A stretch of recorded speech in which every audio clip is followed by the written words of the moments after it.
ଅନନ୍ତର ଆହବ ଏଲିଆଙ୍କର ବୃତ୍ତାନ୍ତ ଓ ସେ କିପରି ଖଡ୍ଗରେ ସମସ୍ତ ଭବିଷ୍ୟତ ବକ୍ତାଙ୍କୁ ବୋଧ କରିଥିଲେ ତାହା ଇସେବେଲକୁ ଜଣାଇଲେ। ତହିଁରେ ଇସବେଲ ଏଲିଆଙ୍କ ନିକଟକୁ ଦୂତ ପଠାଇ ଏହି କଥା କହିଲା, ପ୍ରାୟ କାଲି ଏହି ସମୟକୁ ଯେବେ ମୁଁ ତୁମ୍ଭ ପ୍ରାଣକୁ ଏମାନଙ୍କ ଜଣକର ପ୍ରାଣତୁଲ୍ୟ ନ କରେ, ତେବେ ଦେବତାମାନେ ମତେ ସେହି ଦଣ୍ଡ ମଧ୍ୟ ତହିଁରୁ ଅଧିକ ଦିଅନ୍ତୁ। ତହୁଁ ଏଲିୟ ଏହା ଦେଖି ଆପଣା ପ୍ରାଣ ସକାଶେ ଉଠି ଯାଇ ଜିହୁଦାର ବେର୍ସେବାରେ ଉପସ୍ଥିତ ହେଲେ ଓ ସେଠାରେ ଆପଣା ଦାସକୁ ଛାଡ଼ିଲେ। ମାତ୍ର ସେ ଆପେ ପ୍ରାନ୍ତର ଭିତରକୁ ଦିନକର ପଥ ଯାଇ ଏକ ରତମ ବୃକ୍ଷ ମୂଳେ ଉପସ୍ଥିତ ହୋଇ ବସିଲେ ଓ ସେ ମୃତ୍ୟୁ ପ୍ରାର୍ଥନା କରି କହିଲେ, ଯଥେଷ୍ଟ ହେଲାଣି, ଏବେ ହେ ସଦାପ୍ରଭୁ ମୋହର ପ୍ରାଣ ନିଅ, କାରଣ ମୁଁ ଆପଣା ପୂର୍ବପୁରୁଷ ମାନଙ୍କ ଠାରୁ ଭଲ ନୁହେଁ। ତହୁଁ ସେ ରତମ ବୃକ୍ଷ ମୂଳେ ଶୟନ କରି ନିଦ୍ରା ଗଲେ। ଏଥିରେ ଦେଖ, ଏକ ଦୂତ ତାଙ୍କୁ ସ୍ପର୍ଶ କରି କହିଲେ, ଉଠ, ଭଜନ କର। ତହିଁରେ ସେ ଅନାନ୍ତେ ଦେଖ, ତାଙ୍କ ମସ୍ତକ ପାଖରେ ଅଙ୍ଗାରରେ ପକ୍ୱ ଏକ ପିଠା ଓ ଏକ ପାତ୍ର ଜଳ ଅଛି। ଏଣୁ ସେ ଭୋଜନ ପାନ କରି ପୁନର୍ବାର ଶୟନ କଲେ। ଏ ଉତ୍ତାରେ ସଦାପ୍ରଭୁଙ୍କର ଦୂତ ପୁନର୍ବାର ଦ୍ୱିତୀୟ ଥର ଆସି ତାଙ୍କୁ ସ୍ପର୍ଶ କରି କହିଲେ, ଉଠ, ଭଜନ କର, କାରଣ ତୁମ ଶକ୍ତିରୁ ପଥ ଅଧିକ। ତହୁଁ ସେ ଉଠି ଭୋଜନ ପାନ କଲେ ଓ ସେଇ ଖାଦ୍ୟର ବଳରେ ପରମେଶ୍ୱରଙ୍କର ପର୍ବତ ହରେବ ପର୍ଯ୍ୟନ୍ତ 40 ଦିନ ଓ 40 ରାତି ଗମନ କଲେ। ଆମେନ୍।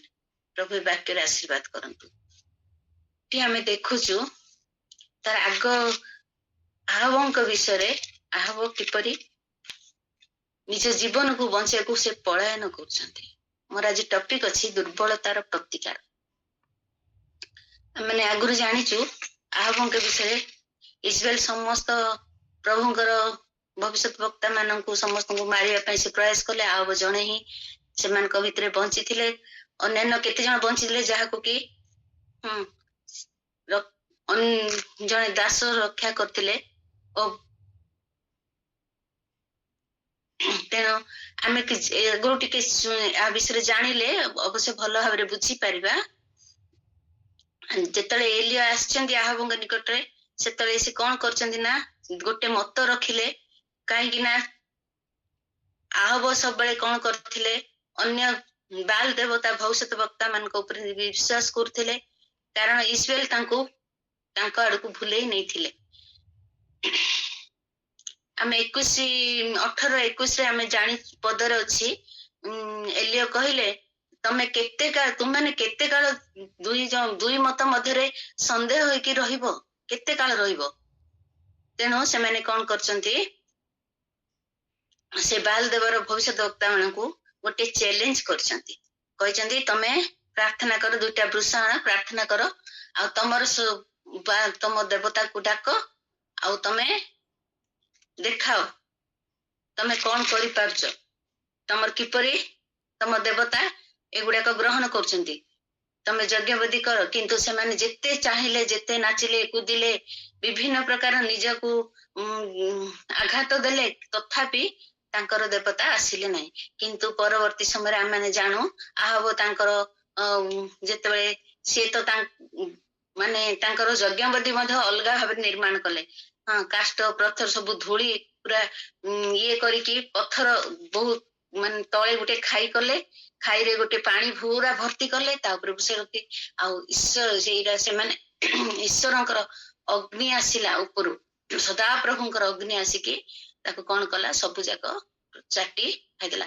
ଏହା ଆମେ ଜାଣୁ। ତାପରେ ସେମାନେ ଆହବ କଣ କଲେ, ଆହବଙ୍କର ଯୋଉ ଭବିଷ୍ୟତ ବକ୍ତା ମାନେ ଥିଲେ ବା ବାଲର ଭବିଷ୍ୟତ ବକ୍ତା ମାନେ ଥିଲେ, ସେମାନେ କଣ କଲେ ନା, ଦେଖିଲେ, ଆଉ ସେମାନଙ୍କୁ ନେଇକି ଏଲିୟ କିଶନ ନଦୀ ନିକଟରେ ନେଇକି ବୋଧ କଲେ। ଏହି ବିଷୟ ହିଁ ଆଗ 19 ପର୍ବରେ ଦିଆଯାଇଛି। ଆହବ ଯେତେବେଳେ ଯାଇକି ତାଙ୍କ ସ୍ତ୍ରୀ ପାଖରେ ଏହି ବିଷୟ, ଏଇ କୃତ ସମସ୍ତ କର୍ମର ମାନେ ଆରମ୍ଭରୁ ଶେଷ ପର୍ଯ୍ୟନ୍ତ ଯାହା କିଛି ଘଟିଗଲା, କିପରି ଯଜ୍ଞବେଦୀ ନିର୍ମାଣ କଲେ, ସେ ସବୁ ବର୍ଣ୍ଣନା କରିକି ସେ ଶେଷରେ କଲେ, ଖଡ୍ଗରେ ସବୁ ଭବିଷ୍ୟତ ବକ୍ତା ମାନଙ୍କୁ ବଧ କରିଥିଲେ। ଏଇ ବିଷୟ ମଧ୍ୟ ଇସବେଲକୁ ଜଣାଇଲେ।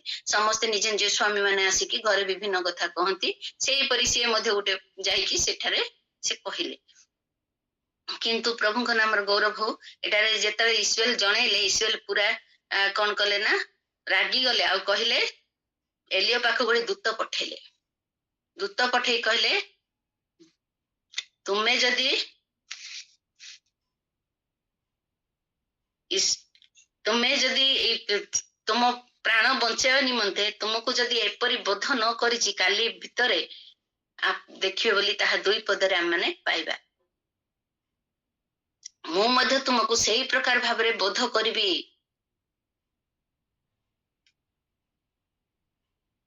एलियो वर्तमान डरी गले पूरा जने बाल देवी बाल रो सेवक पाखरे एलिसा इजबेल रो कथारे से पूरा भयभीत हो गले निजर प्राण बंचाई निमंते प्रांतर पथ दे रतम वृक्षमूले पड़ी रही पलायन कले सिठू निजर प्राण बंचाई आउ जाइकी से कौन कर रतम वृक्षमूले पड़ी से क्लांत श्रांत क्षुदित तृषित भयभीत विचलित कि अवस्था से पड़ी अवस्था पड़ी परमेश्वर ठारे आपण मृत्यु कामना करी कहउचंती हे प्रभु यथेष्ट हेलानी भाववादी मानक मध्यरु मु जने बंची रहिछि मु बंचिबा को चाहू नै केते विकल है कि से प्रार्थना करचंती कारण से कहउचन सब जानिचन सब भाववादी मानकु ईश्वर मारि सारिथिले किंतु से विकल है कहउचंती एलियो जने महान भविष्यत वक्ता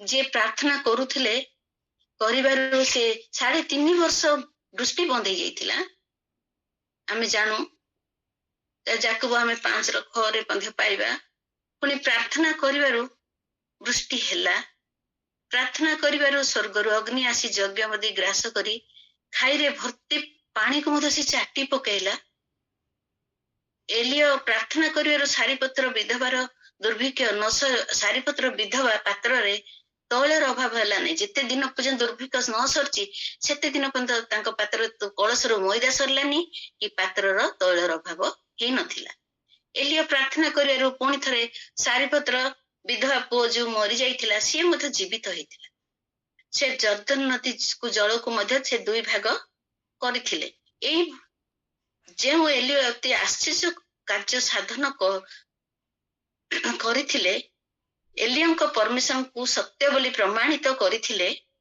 से एलियो जने स्त्री होई स्त्री रो धमकरे आपण प्राण बंचाइबा निमंते पलायन करूछंती भाबिले आश्चर्य लगे किंतु आश्चर्य बार किछि कारण नहीं भाई माने मोर प्रिय माने जने साधारण व्यक्तिर जीवन जहा देखा जाए ताहा एलियो को जीवन रे मध्ये देखा जाइथिला आमे जे किए जदि हम गड़ेले आमे भयभीत हेई थाउ ना सेही परि एलियो को जीवन साधारण मनुष्य मान को जीवन जहाँ देखाइला सेतेबेले भविष्य वक्ता किंतु सेतेबेले से साधारण लोक कारण जाकब 5:17 पद देखा जाए एलियो आंभ मान परि सुख दुख भोगी मनुष्य थिले तेणु यह गोटे भयभीतता गोटे सहजात गोटे निजर गोटे भावना अच्छी से जहा कि हमको भयभीत करि थाए एलियो परि ईश्वर भक्त विश्वास रे वीर जीवन रे कौन पाई एही प्रकार दुर्बलता देखा जाइतिला से एते वीर विश्वास रे तथापि एही दुर्बलता तांको जीवन रे देखा हेतिला जे पर्यंत मनुष्यर दृष्टि और चिंताधारा ईश्वर ऊपर थाए से जे पर्यंत ऊर्ध्व दृष्टि करू थाए से पर्यंत से तार आत्मिक जीवन रे शक्तिशाली होई थाए और आश्चर्य और साधारण कार्य मध्य करि थाए सेता मनुष्य अपना दृष्टि चिंताधारा और ईश्वर ऊपर फेराई आनी निज ऊपर निजर चिंताधारा ऊपर निजर परिवेश ऊपर रखे सेतले से जे जे हेउथा ना काहे कि ता जीवन रे दुर्बलता आसी थाए एलियो को जीवन रे ताहा ही होइथिला से एलियो ईश्वर ऊपर निजर दृष्टि फेराई इजबेल रानी को विषय रे और इजबेल रानी को शक्ति उपरे क्षमता उपरे से देइथवा धमक उपरे इजबेल रानी किपरि तांको सहकर्मी मान को बध करथिले एही विषय सब दृष्टि देले तेणु से भयभीत विचलित हेले नूतन नियम रे यार एक सुंदर उदाहरण रही ताहा पाइबा आमे माथ्यू 14:25-32 पढ़िबानी ଆମେ ଜାଣିଛୁ ସମସ୍ତେ ପିତ୍ତଳ ଜଳ ଉପରେ ଚାଲିବା ଘଟଣା। ଯୀଶୁ ଜଳ ଉପରେ ଯେତେବେଳେ ଚାଲି ଚାଲି ଆସୁଥିବା ଦେଖି ପିତ୍ତଳ ବହୁତ ଖୁସି ହେଇଯାଇଥିଲା, ଆଉ ଉତ୍ସାହିତ ହେଇଥିଲା, ଆଶ୍ଚର୍ଯ୍ୟ ବି ହେଇଥିଲା। ନିଜେ ମଧ୍ୟ ଜଳ ଉପରେ ଚାଲିବାକୁ ଚାହିଁଲା। ଯୀଶୁ ପିତରଙ୍କୁ ଚାହିଁଲେ, କହିଲେ ଆସ। ଯୀଶୁଙ୍କୁ ସେ କହୁଛି ମୁଁ ଆସିବି, ସେ କହିଲେ ଆସ। ସେ ଯୀଶୁଙ୍କୁ ଲକ୍ଷ୍ୟ କରି ଦୃଷ୍ଟି ରଖି ଜଳ ଉପରେ ଚାଲିବାକୁ ଆରମ୍ଭ କରିଥିଲେ। ଯେ ପର୍ଯ୍ୟନ୍ତ ସେ ଯୀଶୁଙ୍କୁ ଦେଖୁଥିଲେ ସେ ଜଳ ଉପରେ ଚାଲି ପାରୁଥିଲେ, ମାତ୍ର ଯେପରି ଯେଉଁ ମୁହୂର୍ତ୍ତରେ ସେ ଦୃଷ୍ଟି ଫେରାଇ ଗଭୀର ଜଳ ଓ ତୋଫାନ ବିଷୟରେ ଭାବିଲେ ସେ ଜଳରେ ବୁଡିବାକୁ ଲାଗିଲେ। ଆମ ଜୀବନରେ ଯେତେବେଳେ ଈଶ୍ୱର ଉପରେ ଆମେ ଦୃଷ୍ଟି ଫେରାଇ ନିଜର ଶକ୍ତି, ନିଜର ସାମର୍ଥ୍ୟ, ନିଜର ପ୍ରତିପତ୍ତି, ନିଜର ପରିସ୍ଥିତି ଉପରେ ଦୃଷ୍ଟି ରଖୁ, ସେତେବେଳେ ଆମ ଜୀବନରେ କଣ ଆସିଥାଏ? ଫଳିତ ଆସିଥାଏ। ବିଭିନ୍ନ ସମସ୍ୟା ଦେଖା ଦେଇଥାଏ, ବିଭିନ୍ନ ପ୍ରକାର ଅସୁବିଧା ଆମ ଜୀବନରେ ଆସିଥାଏ। ତେଣୁ ଆମେ ସବୁବେଳେ ଈଶ୍ୱରଙ୍କ ଉପରେ ଆମର ଶକ୍ତି, ଆମର ସାମର୍ଥ୍ୟ, ଆମର ସବୁ କିଛି ଆମେ ତାଙ୍କ ଉପରେ ନିର୍ଭର କରିବା, ତାଙ୍କ ଉପରେ ଦୃଷ୍ଟି ରଖିବା। ଆମ ନିଜର ଶକ୍ତି, ନିଜର ସାମର୍ଥ୍ୟ, ନିଜର ପ୍ରତିପତ୍ତି ଉପରେ କେବେ ନିର୍ଭର କରିବା ନାହିଁ। ପ୍ରଭୁଙ୍କ ଉପରେ ଯଦି ଆମେ ଦୃଷ୍ଟି ରଖିଥାଉ ତାହେଲେ ଆମେ ନିଶ୍ଚୟ ଆମ ଜୀବନରେ ସଫଳତା ପାଖରେ ବିଫଳତା ପାଖରେ ସଫଳତା ଆସିଯିବ, ସମସ୍ୟାର ସମାଧାନ ହେଇଯିବ, ସବୁ ଅସୁବିଧାରେ ସୁବିଧା ହେଇଯିବ। ତେଣୁ ଆମେ ସବୁବେଳେ ଈଶ୍ୱରଙ୍କ ଉପରେ ଦୃଷ୍ଟିଟା ରଖିବା। ଯେପରି ଏଲିୟନ ନିଜର ଦୃଷ୍ଟିକୁ ଫେରାଇ ଯାଇ ସେ ଅସୁବିଧାରେ ସେଦିନ କଣ କରୁଛନ୍ତି ନା ମୃତ୍ୟୁ କାମନା କରୁଛନ୍ତି।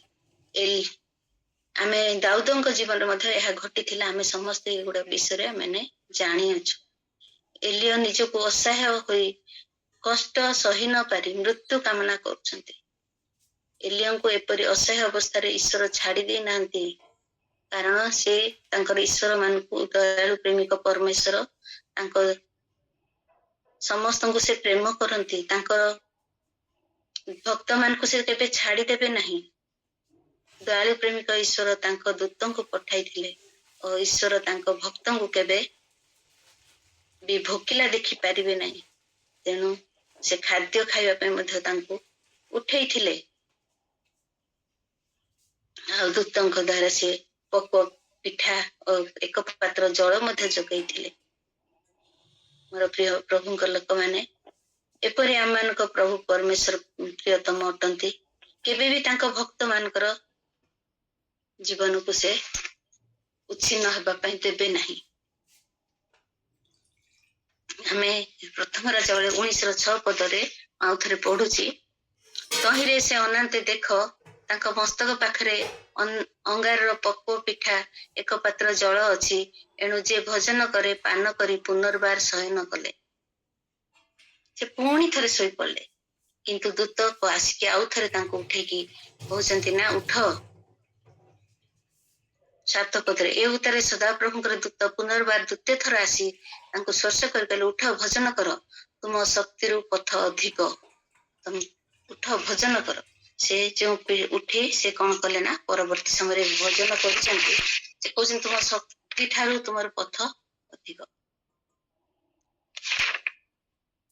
ସେ ଯେଉଁ ପିଠା ଭୋଜନ କରିଥିଲେ, ଯେଉଁ ଜଳ ପାନ କରିଥିଲେ, ସେଇ ଖାଦ୍ୟରେ ଏତେ ଶକ୍ତି ଥିଲା ଯେ ହେରବ ପର୍ଯ୍ୟନ୍ତ 40 ଦିନ 40 ରାତି ସେ ଗମନ କରିପାରିଥିଲେ।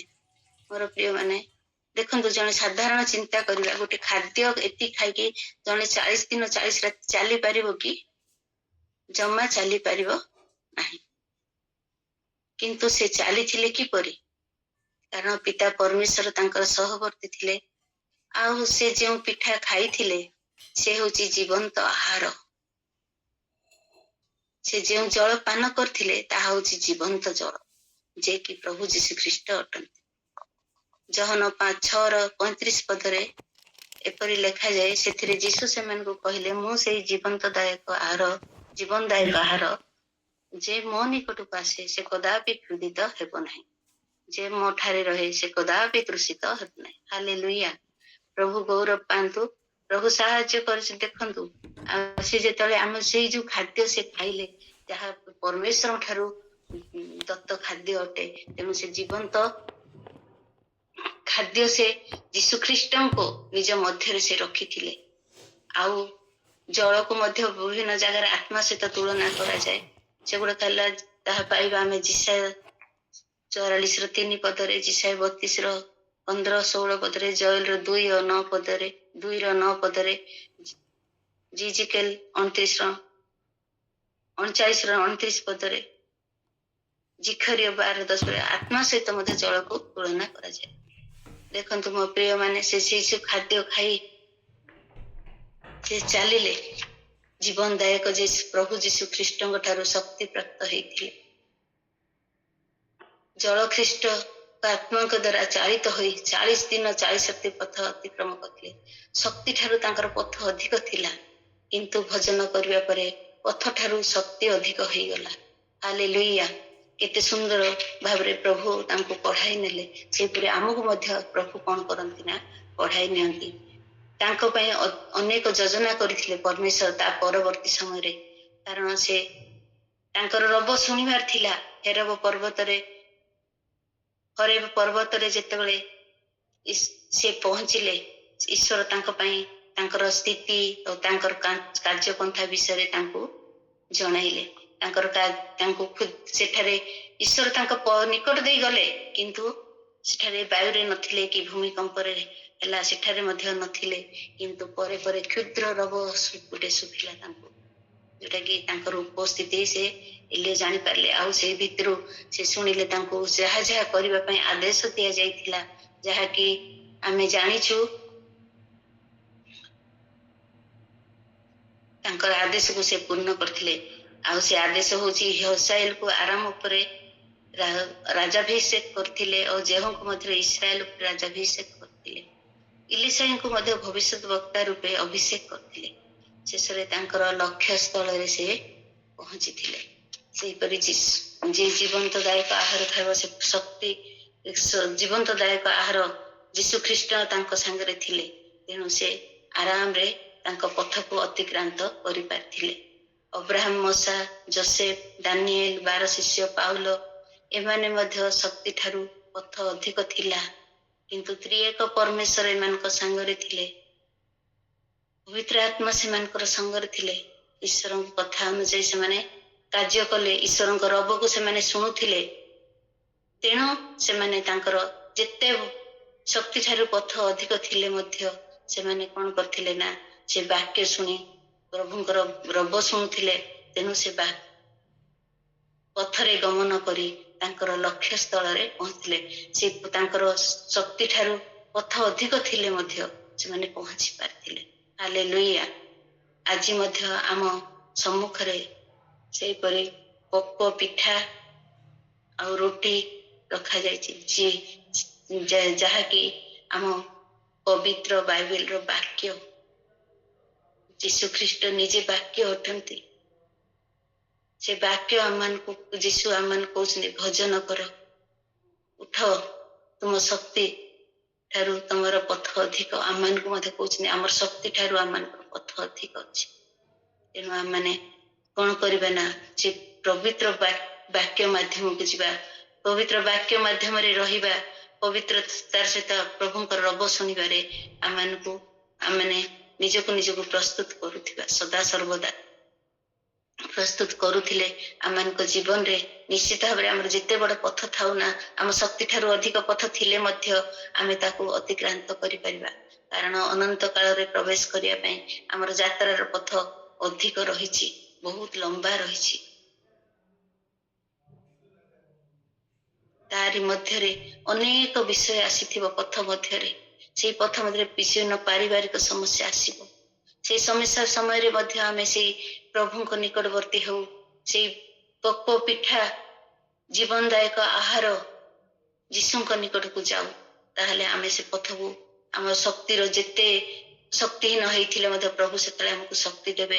ଆଉ ସେ ଶକ୍ତି ଅନୁସାରେ ଆମେ ପାରିବାରିକ ସମସ୍ୟା ହଉ, ମଣ୍ଡଳିକ ସମସ୍ୟା ହଉ, କିମ୍ବା କୌଣସି ବିଷୟରେ ମଧ୍ୟ ଯାହା କିଛି ଆମର ସାମାଜିକ ସମସ୍ୟା ହଉ, ଆଜିକାଲି ଦେଖାଯାଉଛି ତାଡନାର ସମସ୍ୟା, ସେ ସବୁ ସମସ୍ୟାକୁ ଆମେ ଆରାମରେ ଅତିକ୍ରାନ୍ତ କରିପାରିବା। ଯାହାକି ଆଜିକାଲି ତ ଆମର ପାଷ୍ଟର ପ୍ରଚାରक ମିଶନାରୀ ମାନଙ୍କ ପାଇଁ ତାଙ୍କର ଶକ୍ତି ଠାରୁ ତାଙ୍କର ପଥ ଅଧିକ ଅଛି, କିନ୍ତୁ ପ୍ରଭୁ ଯୀଶୁ ଖ୍ରୀଷ୍ଟ ଆମମାନଙ୍କ ଜୀବନରେ ଅଛନ୍ତି, ସେମାନଙ୍କୁ ମଧ୍ୟ ସାହାଯ୍ୟ କରୁଛନ୍ତି ତାଙ୍କର ଦାସ ମାନଙ୍କୁ। ତେଣୁ ସେମାନଙ୍କର ଶକ୍ତି ଏତେ ଅଧିକ ଯେ ସେମାନେ ସେ ପଥ ଅତିକ୍ରାନ୍ତ କରି ଆଗକୁ ଚାଲି ଯାଉଛନ୍ତି। ଆଗାମୀ ଦିନରେ ଆମେ ଦେଖିଛୁ ସେଇ ପାଷ୍ଟରଙ୍କୁ ଯୋଉ ଗୋବର କହିଥିଲେ ସେ କେତେ ସୁନ୍ଦର ଭାବରେ ତାଙ୍କୁ କ୍ଷମା କରିଦଉଛନ୍ତି। ହାଲେଲୁୟା। ପ୍ରଭୁ ତାଙ୍କୁ ଶକ୍ତି ଠାରୁ ପଥ ଅଧିକ ଥିଲେ ମଧ୍ୟ ସେ ପଥରେ ତାଙ୍କୁ ଅଗ୍ରସର ହେବା ପାଇଁ ତାଙ୍କୁ ସାହାଯ୍ୟ କରୁଛନ୍ତି। ପ୍ରଭୁଙ୍କ ନାମର ଗୌରବ ହଉ। ଆମେ ଏତେ ସବୁ ପଥ, ତେଣୁ ଏଇ ସବୁ ପଥ ଅତିକ୍ରମ କରିବା ପାଇଁ ଆମକୁ କଣ ହବ? ଶକ୍ତି ଦରକାର। ଆମ ଜୀବନରେ ଯାହା ବଡ ପଥ ଅଛି ସେ ପଥକୁ ଅତିକ୍ରାନ୍ତ, ଜୀବନଦାୟକ ଆହାର ପ୍ରଭୁ ଯୀଶୁ ଖ୍ରୀଷ୍ଟ, ଜଳ ଅର୍ଥାତ୍ ଜୀବନଦାୟକ ଜଳ, ପବିତ୍ର ଆତ୍ମାଙ୍କ ଶକ୍ତିରେ ଶକ୍ତିଯୁକ୍ତ ହୋଇ ଏହି ବିଷୟରେ ସବୁ ଉତ୍ସାହର ସହିତ ଆମେ ଅତିକ୍ରମ କରିପାରିବା। ତେଣୁ ପ୍ରଭୁ ଆମକୁ ଆଶୀର୍ବାଦ କରନ୍ତୁ। ତେଣୁ ଆମେ ତାଙ୍କେ ସଦା ସର୍ବଦା ଯେପରି ପ୍ରଭୁ ଯୀଶୁଙ୍କ ସାନ୍ନିଧ୍ୟ ମଧ୍ୟ ରହିବା ଓ ପବିତ୍ର ଆତ୍ମାଙ୍କ ଉପସ୍ଥିତ ରହି ବାକ୍ୟ ଅନୁସାରେ ଯାହାକୁ ଯେଉଁ ତୋଡ଼ା ଦେଇଛନ୍ତି ପ୍ରଭୁ ଆମକୁ ସେଇ ତୋଡ଼ାକୁ ବ୍ୟବହାର କରି ଚାଲିବା। ଆମେ ସବୁବେଳେ ସଦା ପ୍ରଭୁଙ୍କ ନିକଟବର୍ତ୍ତୀ ହଉଥିବା, ପ୍ରାର୍ଥନାର ସହିତ ଜୀବନ କାଟୁଥିବା, ପବିତ୍ରତା ସହିତ ବଞ୍ଚୁଥିବା, ବାକ୍ୟକୁ ସବୁବେଳେ ନିଜ ହୃଦୟ ରଖି ସଞ୍ଚିତ କରି, ଯେପରି ଆୟୁବ କହିଥିଲେ ଖାଦ୍ୟ ଠାରୁ ମୁଁ ଅଧିକ ବାକ୍ୟକୁ ସଞ୍ଚୟ କରୁଛି, ସେପରି ବାକ୍ୟକୁ ଅଧିକ ସଞ୍ଚୟ କରିବା। ତେଣୁ ପାହୁଲ କହନ୍ତି, ଆସନ୍ତୁ ବିଶ୍ୱାସର ନେତା ସିଦ୍ଧିଦାତା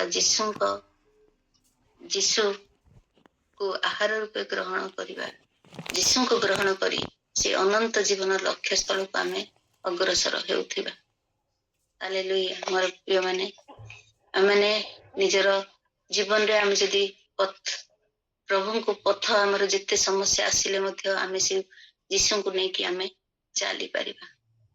ପବିତ୍ର ଆତ୍ମା ମାନଙ୍କୁ କଥା କହନ୍ତି, ପବିତ୍ର ଆତ୍ମାଙ୍କ ସାହାଯ୍ୟରେ ଓ ଆଉ ସମସ୍ତ ପଥ ମଧ୍ୟ ଆରାମରେ ଆମେ ଅତିକ୍ରାନ୍ତ କରିପାରିବା। ତାହା ରୋଗର ସମସ୍ୟାର ପଥ ହଉ କି କୌଣସି ପ୍ରକାର ଯେତେ ଅସୁବିଧାର ପଥ ହଉ, ଆମମାନଙ୍କୁ ପ୍ରଭୁ ପଢାଇ ନେବେ। ଆମକୁ ପ୍ରଭୁ ଶକ୍ତି ଦେବେ, ସାମର୍ଥ୍ୟ ଦେବେ, ଆଉ ଆମେ ନିଜେ ନିଶ୍ଚୟ ଦିନେ ନା ଦିନେ ସେଇ ଲକ୍ଷ୍ୟ ସ୍ଥଳରେ ପହଞ୍ଚି ପାରିବା। କାରଣ ଫିଲିପ କହନ୍ତି, ଫିଲିପ 4:13 ପାଉଲ କହନ୍ତି, ମୋର ଶକ୍ତିଙ୍କ ସାହାଯ୍ୟରେ ମୁଁ ସମସ୍ତ କରିପାରେ। ପାଉଲ ମଧ୍ୟ ତାଙ୍କର ପଥ ବହୁତ ଲମ୍ବା ଥିଲା କିନ୍ତୁ ସେ ସବୁ ପଥକୁ ସେ ଅତିକ୍ରାନ୍ତ କରି ସାରିଥିଲେ। ତେଣୁ ପ୍ରଭୁଙ୍କ ନାମର ଗୌରବ ହଉ। ତେଣୁ ଆମେ ଏଇ ବାକ୍ୟରୁ ଜାଣିଲୁ, ଈଶ୍ୱର ଉପରେ ସର୍ବଦା ଦୃଷ୍ଟି ରଖି ଆମ ଦୁର୍ବଳତାରେ ସେ ନିଶ୍ଚୟ ଆମମାନଙ୍କର ପ୍ରତିକାର କରିବେ। ଯେପରି ଯେପରି ଏଲିୟଙ୍କୁ କରିଥିଲେ, ତାଙ୍କ ଦୁର୍ବଳତା ସମୟରେ ସେ ନିଜର ଦୃଷ୍ଟିକୁ ଈଶ୍ୱରଙ୍କ ଆଡକୁ ଫେରାଇ ଆଣିଲେ। ସେତେବେଳେ ସେ କଣ କଲେ ନା, ଆଉ ତାଙ୍କ ରୋଗ ଶୁଣିଲେ, ତାଙ୍କ ଦୁର୍ବଳତା ଈଶ୍ୱର ଆରାମରେ ତାଙ୍କର ପ୍ରତିକାର କରିଥିଲେ, ତାଙ୍କୁ ଖାଦ୍ୟ ଦେଇଥିଲେ, ତାଙ୍କୁ ବଳ ଦେଇଥିଲେ, ତାଙ୍କୁ ଶକ୍ତି ଦେଇଥିଲେ, ତାଙ୍କର ସହବର୍ତ୍ତୀ ହେଇଥିଲେ, ଆଉ ଶେଷରେ ସେ ତାଙ୍କର ଲକ୍ଷ୍ୟ ସ୍ଥଳରେ ମଧ୍ୟ ପହଞ୍ଚିଥିଲେ। ଆମମାନଙ୍କୁ ମଧ୍ୟ ପ୍ରଭୁ, ଆମେ ଯଦି ଈଶ୍ୱରଙ୍କ ଉପରେ ସଦା ସର୍ବଦା ଦୃଷ୍ଟି ରଖିବା, ତାହେଲେ ଆମର ଦୁର୍ବଳତାର ପ୍ରତିକାର ସେ କରିବେ ଓ ଲକ୍ଷ୍ୟ ସ୍ଥଳରେ ଆମମାନଙ୍କୁ ସେ ପହଞ୍ଚାଇବେ। ହାଲେଲୁୟା। ପ୍ରଭୁ ଏ ବାକ୍ୟରେ ଆଶୀର୍ବାଦ କରନ୍ତୁ। ମୋର କୌଣସି କହିବାରେ ଭୁଲ ଥିଲେ ମତେ କ୍ଷମା କରନ୍ତୁ। ଧନ୍ୟବାଦ। ଆମେ